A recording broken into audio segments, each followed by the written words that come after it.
नमस्कार सगळ्यांना. माझ्या प्रत्येक व्हिडिओला तुम्ही खूप सारं प्रेम देताय, त्याबद्दल खरंच थँक्यू. आज जास्त भूक नव्हती म्हणून मसाला भात बनवायचं ठरवलं. तर त्यासाठी पहिला तर मी सगळी तयारी करून घेतली. आता इकडे एक कढई ठेवली आणि त्यामध्ये जिरं मोहरीची फोडणी दिली. आता जेव्हा आपण कांदा टाकतो त्याच वेळी मी बटाटा पण टाकला, कारण बटाटा शिजायला थोडा वेळ लागतो, त्यामुळे तो आधी तेलात परतून घेतलेला चांगला. त्यानंतर एक टोमॅटो बारीक चिरलेला तो मी ॲड केला. शिमला मिरची अवेलेबल होती म्हणून ॲड केली, ॲड करायची काही गरज नाही, असेल तर ॲड करा. त्यानंतर मटर ॲड केले. नंतर त्यामध्ये मी थोडंसं मीठ ॲड केलं. आता मीठ यामध्ये ॲड केल्यामुळे काय होतं की भाज्या लवकर मऊ पडतात ना, त्यामुळे मीठ ॲड करायचं.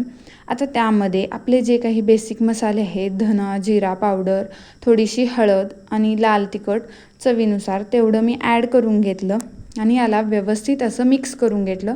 थोडा वेळ परतून घ्यायचं तेल सुटेपर्यंत. याला छान असं तेल सुटलं की मग त्यामध्ये मी भिजवलेला तांदूळ ॲड केला.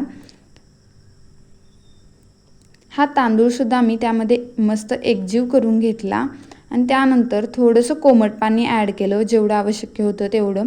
आता याला झाकण ठेवून 10-15 मिनटं शिजून दिलं. बघा किती छान असा तयार झाला आहे. टेस्टला पण खूप छान लागत होता. तर व्हिडिओ आवडल्यास एक लाईक नक्की करा आणि असाच सपोर्ट राहू द्यात.